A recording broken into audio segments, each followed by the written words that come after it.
الحمد لله رب العالمين والصلاة والسلام على سيدنا ومولانا محمد وعلى آله وصحبه وعلى من تبعهم بإحسان إلى يوم الدين أما بعد فقد قال الله تبارك وتعالى في كلامه المجيد والفرقان الحميد اعوذ باللہ من الشیطان الرجیم بسم اللہ الرحمن الرحیم وَيَوْمَ نَبْعَثُ فِي كُلِّ أُمَّةٍ شَهِيدًا عَلَيْهِمْ مِنْ أَنفُسِهِمْ وَجِئْنَا بِكَ شَهِيدًا عَلَى هَؤُلَاءِ وَنَزَّلْنَا عَلَيْكَ الْكِتَابَ تِبْيَانًا لِكُلِّ شَيْءٍ وَهُدًى وَرَحْمَةً وَبُشْرَى لِلْمُسْلِمِينَ ان اللہ یأمر بالعدل والإحسان وإیتاء ذی القربى وینہی عن الفحشاء والمنکر والبغی یعظکم لعلکم تذکرون صدق اللہ العظیم۔ بزرگوں اور بھائیوں، آج کی تراویح میں 14ویں پارے کی ابتدائی جن آیات کو پڑھا گیا ہے انہی آیات کی میں نے تلاوت آپ کے سامنے کی ہے اور انہی آیات کی تھوڑی تفسیر آپ کے سامنے بیان کر دی جاوے۔ اللہ تبارک و تعالیٰ فرماتے ہیں کہ قیامت کا دن وہ ہوگا کہ ہر امت میں ہم انہی کے خلاف انہی میں سے ایک گواہ اٹھائیں گے، اور اے محمد صلی اللہ علیہ وسلم ہم آپ کو بھی ان لوگوں پر گواہ بنا کر لے آئیں گے۔ دیکھیے، یہ اللہ تبارک و تعالیٰ کا ایک بہت بڑا پیغام ہے کہ قیامت کے دن جب سارے لوگوں کو اٹھا کر میدان حشر میں بھیجا جائے گا تو اس وقت امتیوں کے گناہ اور امتیوں کی نافرمانی کے خلاف گواہی پیش کرنے کے لیے اللہ تبارک و تعالیٰ اس قوم کے نبی کو اٹھائیں گے، اس قوم کے نبی کو اٹھائیں گے، اور قوم کا وہ نبی اٹھ کر اپنی امت کے خلاف گواہی دے گا کہ پروردگار عالم آپ نے مجھے اپنا پیغام لے کر بھیجا تھا اور میں نے ان کو آپ کا پیغام بالکل حق کے ساتھ پورا سنایا تھا اور پہنچایا تھا، لیکن میں گواہی دیتا ہوں کہ انہوں نے آپ کے پیغام کو نہیں مانا، آپ کی بھی نافرمانی کی، میری بھی نافرمانی کی۔ اللہ تبارک و تعالی ہر امت کے لیے ان کے خلاف گواہی کے واسطے انہی کے پیغمبر کو اور انہی کے نبی کو اٹھائیں گے، وہ نبی گواہی دے گا۔ قیامت کے دن انسان کے خلاف گواہی دینے والے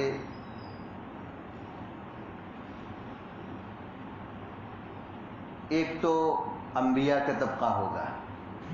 حضرت نوح علیہ السلام کی امت کے لیے وہ خود اٹھیں گے اور اللہ کے سامنے یہ کہیں گے کہ پروردگار عالم آپ نے مجھے ایک لمبی زندگی عطا فرمائی تھی اور میں نے آپ کی وحی اور آپ کا پورا پیغام امت تک، میری قوم تک پہنچایا، لیکن انہوں نے نہیں مانا۔ صاف کہہ دیں گے انہوں نے نہیں مانا، میں نے تو آپ کا پیغام پہنچا دیا تھا لیکن انہوں نے نہیں مانا۔ حضرت لوط علیہ السلام کو ان کی امت کے لیے لایا جائے گا، حضرت شعیب علیہ السلام کو، حضرت موسیٰ کو، حضرت عیسیٰ کو، اور ہر نبی کو اللہ تبارک و تعالیٰ انہی کی امت کے لیے گواہ بنا کر لے آئیں گے۔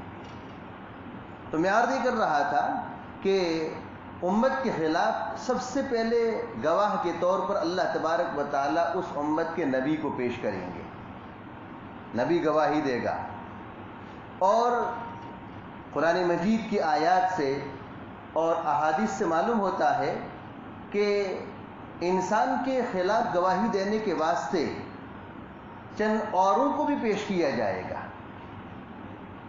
زمین کا وہ ٹکڑا اور زمین کا وہ خطہ بھی انسان کے خلاف گواہی دے گا کہ جہاں اس نے بیٹھ کر، کھڑے ہو کر کسی گناہ کا ارتکاب کیا تھا، زمین کا وہ ٹکڑا گواہی دے گا۔ جس زمین کے ٹکڑے پر چوری کی ہوگی، جس زمین کے ٹکڑے پر زنا کیا ہوگا، زمین کے جس ٹکڑے پر کسی کو گالی گلوچ کیا ہوگا، تو زمین کا وہ ٹکڑا گواہی دے گا کہ پروردگار عالم اس نے جو ہے مجھ پر کھڑے رہ کر گالی بولی تھی، فلاں کو زنا کیا تھا، چوری کی تھی اور فلاں گناہ کا ارتکاب کیا تھا۔ اور گواہ کے طور پر ایک تیسرا طبقہ بھی لایا جائے گا، وہ انسان کے خود اعضا ہوں گے، انسان کے خود اعضا ہوں گے۔ قرآن مجید میں سورہ یاسین شریف میں اللہ تبارک و تعالیٰ فرماتے ہیں کہ انسان کو اس کے گناہوں پر بولنے کے لیے کہا جائے گا، اقرار کروایا جائے گا، تو انسان منع کرے گا، زبان سے منع کرے گا کہ نہیں میں نے تو کچھ نہیں کیا ہے، حالانکہ پوری زندگی گناہوں سے بھری ہوئی تھی، نافرمانیوں سے بھری ہوئی تھی، لیکن اس کے باوجود بھی انسان اللہ کے سامنے انکار کرے گا کہ نہیں میں نے تو کچھ بھی گناہ نہیں کیا ہے، منع کرے گا۔ اللہ تبارک و تعالیٰ قرآن مجید میں فرماتے ہیں کہ قیامت کے دن ہم اس کے منہ پر اور اس کی زبان پر مہر لگا دیں گے، اس کی زبان کو اور اس کے منہ کو بند کر دیں گے، اس کے چاہنے کے باوجود بھی اس کی زبان نہ چل پائے گی، منہ سے بول نہیں پائے گا، اور بدن کی جن جن اعضاء نے گناہ کیے ہوں گے وہ اعضاء اس کے خلاف گواہی دیں گے۔ ہاتھ نے اگر کسی کو تھپڑ مارا ہوگا، ہاتھ نے چوری کی ہوگی، ہاتھ نے کسی ناجائز چیز کو چھویا ہوگا، ہاتھ کی لائن سے جو گناہ ہوگا اس کے بارے میں ہاتھ گواہی دے گا۔ پاؤں کی لائن سے جو گناہ ہوا ہوگا پاؤں گواہی دے گا۔ آنکھوں کی لائن سے اور کان کی لائن سے، زبان کی لائن سے، اور اسی طریقے سے جسم کے جس اعضاء سے کسی گناہ کا ارتکاب ہوا ہوگا اللہ تبارک و تعالیٰ زبان پر تو مہر لگا دیں گے، لیکن وہ اعضاء اس کے خلاف گواہی دیں گے۔ سورہ یاسین شریف میں موجود ہے، اليوم نختم على افواہہم وتکلمنا ایدیہم وتشہد ارجلہم بما كانوا یکسبون۔ اليوم نختم على افواہہم، اللہ تعالیٰ فرماتے ہیں کہ آج یعنی قیامت کے دن ہم لوگوں کے منہ پر، ان کی زبانوں پر مہر لگا دیں گے۔ ختم کہتے ہیں مہر لگانے کو، مہر لگا دیں گے۔ اليوم نختم على افواہہم وتکلمنا ایدیہم، ان کے ہاتھ ہمارے سامنے بات کریں گے، ان کے ہاتھ ہمارے سامنے بات کریں گے۔ وتشہد ارجلہم بما كانوا یکسبون، اور ان کے پاؤں کے لائن سے جو گناہ ہوں گے پاؤں ان کی گواہی دیں گے۔ جسم کے جس عضو سے کسی گناہ کا ارتکاب ہوا ہوگا وہ عضو کیا کرے گا؟ گواہی دے گا۔ جو خدا انسان کو زبان سے بلوانے پر قادر ہے وہ خدا اس کی زبان کو بند کرنے پر بھی قادر ہے، اور وہ خدا زبان کو بند کر کے ہاتھ کے ذریعے، پاؤں کے ذریعے، آنکھ کے ذریعے، کان کے ذریعے اور جسم کے دوسرے عضو کے ذریعے بلوانے پر قادر ہے۔ تو بہرحال میں تو عرض کر رہا تھا کہ انسان کے خلاف گواہی کے واسطے جس طبقے کو بلایا جائے گا سب سے پہلے انبیاء کا طبقہ ہوگا۔ ہر امت کے خلاف اس کے نبی کو گواہ کے طور پر پیش کیا جائے گا، اور پھر دوسرا گواہی کے واسطے زمین کا وہ ٹکڑا بھی ہوگا جہاں اس نے کسی گناہ کا ارتکاب کیا ہوگا، اور اسی طریقے سے انسان کے اعضاء بھی ہوں گے۔ نبی کریم صلی اللہ علیہ وسلم سے اللہ تبارک و تعالیٰ فرماتے ہیں وَجِئْنَا بِكَ شَهِيدًا عَلَىٰ هَٰؤُلَاءِ، اور ہم آپ پر اور ہم آپ کو ان لوگوں کے خلاف بھی گواہ بنا کر لے آئیں گے۔ آپ علیہ الصلوۃ والسلام کو گواہ بنا کر پیش کیا جائے گا۔ امت کے خلاف یوں آپ علیہ الصلوۃ والسلام گواہی دیں گے، نبی کریم صلی اللہ علیہ وسلم امت کے خلاف گواہی دیں گے کہ اے پروردگار عالم، آپ نے جو پیغام مجھے لے کر پہنچانے کے واسطے بھیجا تھا میں نے تو وہ پیغام سارا ان کو پہنچا دیا تھا، لیکن انہوں نے مانا نہیں تھا۔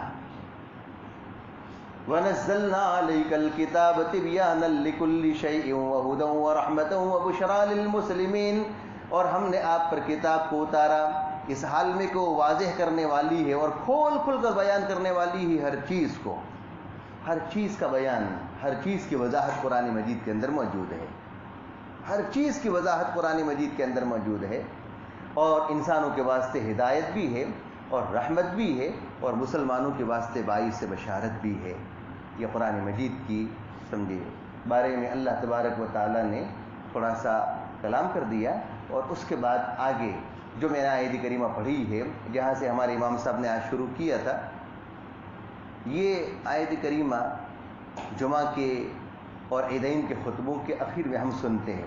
ان اللہ یأمر بالعدل والإحسان وإیتاء ذی القربى وینہی عن الفحشاء والمنکر والبغی یعظکم لعلکم تذکرون.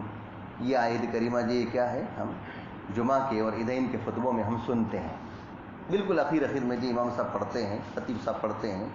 بڑا عجیب مضمون ہے اس کا، چھوٹی سی آیت کریمہ ہے لیکن اللہ تبارک و تعالیٰ نے اس کا عجیب و غریب مضمون ذکر فرمایا ہے. سورہ اسی وجہ سے لکھا ہے کتابوں میں کہ سورہ نحل، یہ سورہ نحل ہے جو میں پڑھ رہا ہوں، سورہ نحل کا سمجھے پورا لب لباب اور پورا خلاصہ اور پورا نچوڑ اس آیت کریمہ کے اندر ذکر کر دیا ہے.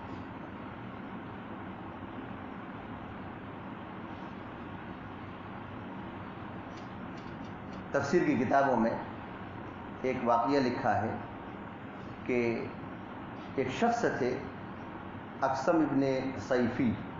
اقسم ابن صیفی ایک شخص تھے. تو نبی کریم صلی اللہ علیہ وسلم نے جب نبوت کا دعویٰ فرمایا اور اس کا چرچا دور دور تک پہنچا تو اقسم ابن صیفی نے ارادہ کیا کہ وہ خود نبی کریم صلی اللہ علیہ وسلم کی خدمت میں حاضر ہو اور جا کر آپ سے کچھ معلومات لے، آپ کی نبوت کے دعوے کے متعلق اور آپ کی ذات کے متعلق کچھ معلومات وہاں جا کر لے. تو اس ارادے سے یہ اقسم ابن صیفی اپنے وطن سے نکلا. اسلام نہیں لایا تھا، ابھی ایمان قبول نہیں کیا تھا، اس ارادے سے وہ نکلا.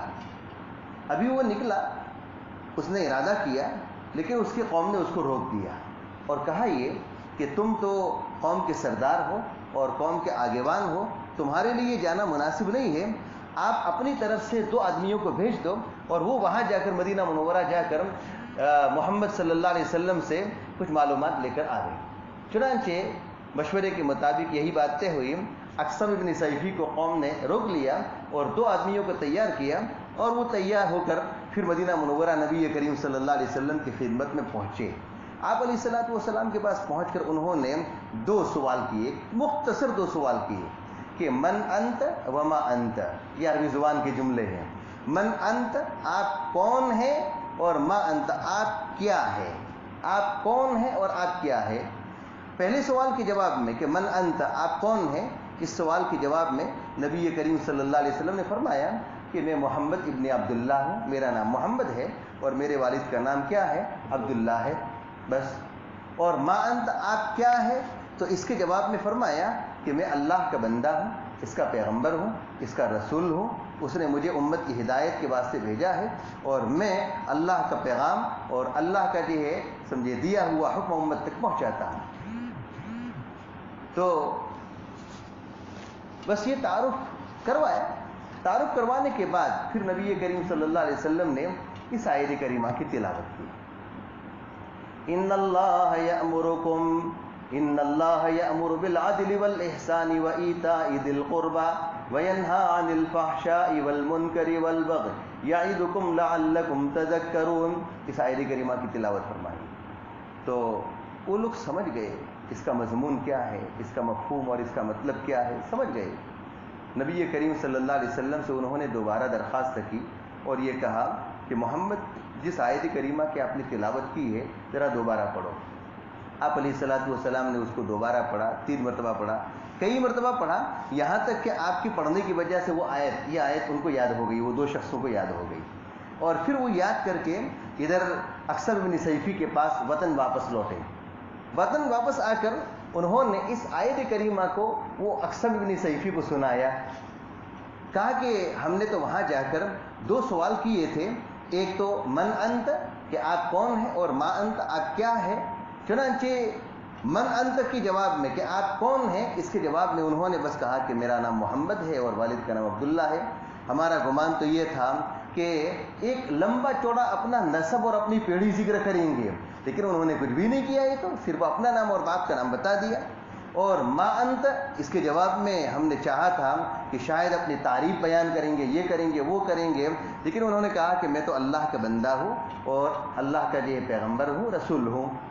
اور یہ آیت کریمہ وہ پڑھ رہے تھے، ہم نے ان سے اس آیت کریمہ کو سنا، اور پھر وہ آیت کریمہ اکثر بن سیفی کو ان دونوں شخصوں نے سنائی، تو انہوں نے سمجھے سنانے کے بعد وہ بڑا متاثر ہوا۔ اکثر بن سیفی جو بڑا متاثر ہوا۔ اس نے کہا کہ یہ کلام کسی عام آدمی کا نہیں ہو سکتا ہے، اور یہ کلام کسی انسان کا نہیں ہو سکتا ہے، بلکہ یہ کلام یہ کیا ہے، کسی بڑی ذات کا ہو سکتا ہے۔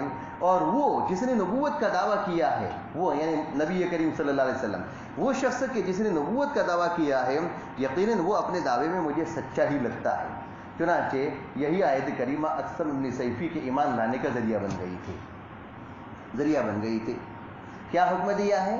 ان اللہ یأمر بالعدل والاحسان، بلا شبہ اللہ تبارک و تعالی عدل کا حکم دیتے ہیں۔ عدل کہتے ہیں، عربی زبان کا لفظ ہے، عدل کہتے ہیں انصاف کو۔ انصاف کسے کہتے ہیں؟ انصاف کہتے ہیں کہ جس کا بول اور جس کا کام دونوں جو سیم ہو۔ زبان سے جو بولتا ہے وہ کرتا بھی ہے، اور جو کرتا ہے وہ زبان سے بولتا بھی ہے۔ جس کے بول اور جس کے سمجھے قول، جس کے یہ بول اور سمجھے جس کے کام میں کوئی سمجھے ڈفرینس نہیں ہے، بلکہ دونوں میں یہ کیا ہے سمجھے بالکل وہ برابری پائی جاتی ہے، اس کو کہتے ہیں انصاف، عدل کہتے ہیں۔ عدل کی 3 قسم کی ہے، بہت زبردست بات ہے، اس کو سمجھ کر اپنی زندگیوں میں لانے کی ضرورت ہے۔ عدل کا معنی انصاف۔ پہلا عدل اور پہلا انصاف یہ ہے کہ آدمی اپنے اور اپنے رب کے درمیان انصاف کا معاملہ کرے۔ آدمی اپنے اور اپنے رب کے درمیان انصاف کا معاملہ کرے۔ اپنے اور اپنے رب کے درمیان انصاف کا معاملہ یہ ہے کہ اپنی ذات اور اپنے نفس پر اللہ تبارک و تعالیٰ کے احکام کو مقدم رکھے، اپنی ذات اور اپنے نفس کی خواہشات کے مقابلے میں اللہ تبارک و تعالیٰ کے احکام کو مقدم رکھے۔ اللہ تبارک و تعالیٰ نے جن کاموں کے کرنے کا حکم دیا ہے ان کاموں کو وہ کرے، اور جن کاموں سے رکنے کا حکم دیا ہے ان کاموں سے وہ رکے۔ نماز پڑھنے کا حکم دیا ہے، زکوٰۃ کا حکم دیا ہے، حج کا حکم دیا ہے، روزے کا حکم دیا ہے، اور صدقات کا حکم دیا ہے، سچائی کا حکم دیا ہے، اور سمجھے بہت سے اچھے کام کرنے کا حکم دیا ہے۔ جن کاموں کے کرنے کا حکم دیا ہے ان کاموں کو کرے، اور جن کاموں سے رکنے کا حکم دیا ہے ان سے رکے۔ جھوٹ سے روکا ہے، زنا سے روکا ہے، لڑائی جھگڑے سے روکا ہے، چوری سے روکا ہے، سمجھے، اور اسی طریقے سے بہت سے کام وہ ہیں کہ جن سے اللہ تبارک و تعالیٰ نے روکا ہے۔ تو اپنے یعنی بندہ اپنے اور اپنے رب کے درمیان انصاف کا معاملہ کرے، عدل کا معاملہ کرے۔ اللہ تبارک و تعالیٰ نے جن کاموں کے کرنے کا حکم دیا ہے ان کو کرے، اور جن کاموں کے جن کاموں سے رکنے کا حکم دیا ہے ان سے رکے۔ اگر ایسا کرتا ہے تو پھر اللہ تبارک و تعالیٰ کے ساتھ بندے کا انصاف کا معاملہ ہوگا۔ گویا کہ بندے نے اللہ تبارک و تعالیٰ کے سارے احکامات کو اپنایا تو اس نے اپنے رب کے ساتھ انصاف کا معاملہ کیا۔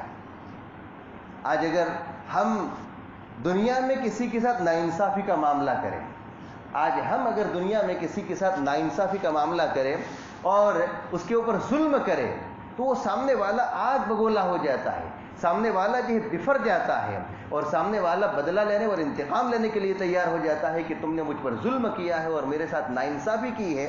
ہوتا ہے ایسا؟ ارے ہوتا ہے، ہوتا ہے۔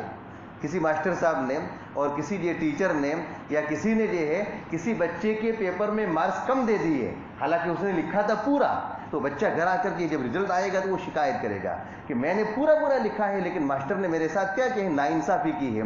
تو وہ پیپر کھلواتے ہیں اور آفسوں میں جاتے ہیں، یہ کرتے ہیں وہ کرتے ہیں۔ تو بہرحال میں تو عرض کرتا ہوں کہ دنیا میں اگر ایک شخص کسی کے ساتھ کوئی ناانصافی کا معاملہ کرتا ہے تو وہ سامنے والا آگ بگولا ہو جاتا ہے۔ اگر انسان اللہ تبارک و تعالیٰ کے ساتھ ناانصافی کا معاملہ کرے گا تو کیا اللہ کی ذات کو غصہ نہیں آئے گا؟ اللہ نے جن کاموں کے کرنے کا حکم دیا ہے ان کو کرے گا، اور جن کاموں سے رکنے کا حکم دیا ہے ان سے رکے گا، تو یہ انصاف کا معاملہ ہے۔ لیکن بندوں کو دیکھا جاتا ہے، بعض لوگوں کو دیکھا جاتا ہے کہ جن کاموں کے کرنے کا حکم دیا ہے ان کو نہیں کرتے ہیں، نماز پڑھنے کا حکم دیا ہے، روزے کا حکم دیا ہے، زکوٰۃ کا حکم دیا ہے، حج کا حکم دیا ہے، سچائی کا حکم دیا ہے، صلح صفائی کا حکم دیا ہے، صدقات کا حکم دیا ہے، اور بہت سے اچھے اچھے کام کرنے کا حکم دیا ہے، ان کاموں کو نہیں کرتے ہیں۔ نماز کا ٹھکانہ نہیں ہے، روزوں کا ٹھکانہ نہیں ہے، زکوٰۃ کا ٹھکانہ نہیں ہے، مالدار ہو جانے کے باوجود حج کا ٹھکانہ نہیں ہے، سچ نہیں بولتا ہے، اور لڑائی جھگڑا صلح صفائی نہیں کرواتا ہے بلکہ لڑائی جھگڑا کرواتا ہے، رشتہ داروں کے ساتھ اچھائی کا حکم دیا ہے تو وہ رشتہ ناطہ توڑتا ہے، جن کاموں کے کرنے کا حکم دیا ہے ان کاموں کو وہ نہیں کرتا ہے، اور جن کاموں کو نہ کرنے کا اور جن سے رکنے کا حکم دیا ہے ان سے جو ہے ان کا وہ ارتکاب کرتا ہے، ان کا وہ ارتکاب کرتا ہے۔ چوری سے روکا ہے، چوری کرتا ہے۔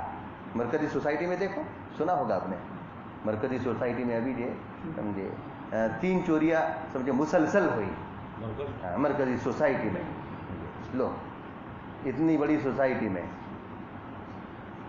تو بہرحال میں عرض کر رہا تھا کہ چوری سے روکنے کا حکم دیا ہے، انسان چوری کرتا ہے، جھوٹ سے روکا ہے، جھوٹ بولتا ہے، زنا سے روکا ہے، زنا کرتا ہے، اور جھگڑے سے روکا ہے، جھگڑا کرتا ہے، بد زبانی سے اور گالی گلوچ سے روکا ہے، سمجھے، تو وہ یہ ساری چیزوں کا ارتکاب کرتا ہے۔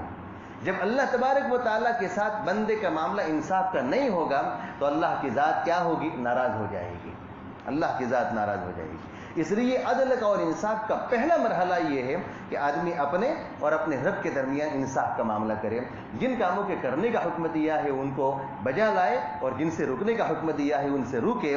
اگر ایسا کرتا ہے تو یہ انصاف ہوگا، اور جن کاموں کے کرنے کا حکم دیا ہے ان کو نہیں کرے گا اور جن سے رکنے کا حکم دیا ہے ان کا ارتکاب کرے گا تو یہ کیا ہوگا؟ ناانصافی ہوگی۔ یہ پہلا مرحلہ ہے۔ دوسرا یہ ہے کہ انسان اپنی ذات کے ساتھ انصاف کا معاملہ کرے، انسان خود اپنی ذات کے ساتھ انصاف کا معاملہ کرے، اپنے ساتھ کوئی ایسا کام نہ کرے، اپنی ذات کے ساتھ کوئی ایسا کام نہ کرے کہ جس کی وجہ سے اس کو نقصان اٹھانا پڑے، تکلیف اور مشقت اٹھانی پڑے، ایسا کام اپنی ذات کے ساتھ نہ کرے۔ دھوپ میں سر کھلا رکھ کر دے سمجھے سفر کر رہا ہے، کیا ضرورت ہے؟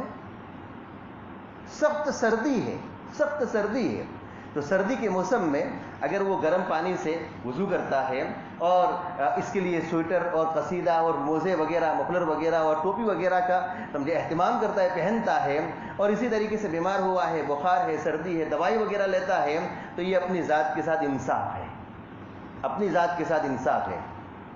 اور سخت سردی ہے اور سردی کے موسم میں برف جیسے پانی سے غسل کرتا ہے، وضو کرتا ہے، اور سخت سردی ہے اور اتنی سردی کے باوجود نہ وہ گرم کپڑے پہنتا ہے اور کوئی چیز نہیں پہنتا ہے، بالکل یہ کیا ہے سمجھے عام کپڑوں میں گھومتا ہے، تو یہ اپنی ذات کے ساتھ کیا ہے؟ ناانصافی ہے۔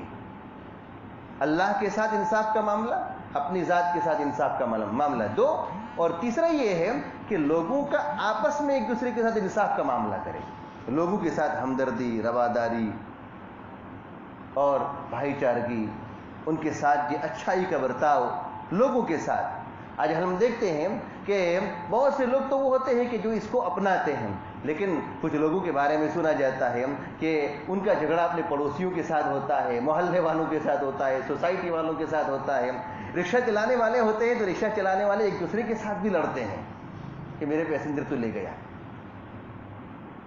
لوگوں کے ساتھ ہمارا یہ کیا ہے سمجھے رابطہ، لوگوں کے ساتھ ہمارا تعلق اچھا ہونا چاہیے، تعلق اچھا ہونا چاہیے، ہمدردی کا تعلق رشتہ داروں کے ساتھ اور گاؤں والوں کے ساتھ، محلے والوں کے ساتھ، پڑوسیوں کے ساتھ، ہر ایک کے ساتھ اگر یہ اچھا تعلق رکھتا ہے تو یہ کیا ہے سمجھے یہ بھی عدل ہے، یہ بھی انصاف ہے۔ اور اگر لڑتا ہے، رشتہ داروں کے ساتھ لڑتا ہے، محلے والوں کے ساتھ لڑتا ہے، پڑوسیوں کے ساتھ لڑتا ہے اور دوست احباب کے ساتھ لڑتا ہے تو یہ ناانصافی ہے، یہ ناانصافی ہے، تو یہ عدل ہے۔ دیکھیے آگے فرمائے کہ ان اللہ یأمر بالعدل والاحسان، اللہ تبارک و تعالیٰ احسان کا بھی حکم دیتے ہیں۔ احسان کا معنی یہ ہے کہ اچھا کام کرنا، احسان یعنی اچھا کام کرنا۔ اللہ تبارک و تعالیٰ نے نماز کو اچھے انداز سے پڑھنے کا حکم دیا ہے، اچھے انداز سے پڑھے، زکوٰۃ، روزہ، حج اور سمجھے جن جن کاموں کے کرنے کا حکم دیا ہے ان کو سمجھے اچھائی کے ساتھ کرے۔ اور یہ نہیں ہے کہ یہ احسان اور اچھا کام صرف عبادت میں ہو، بلکہ یہ اوروں کے اندر بھی ہوتا ہے،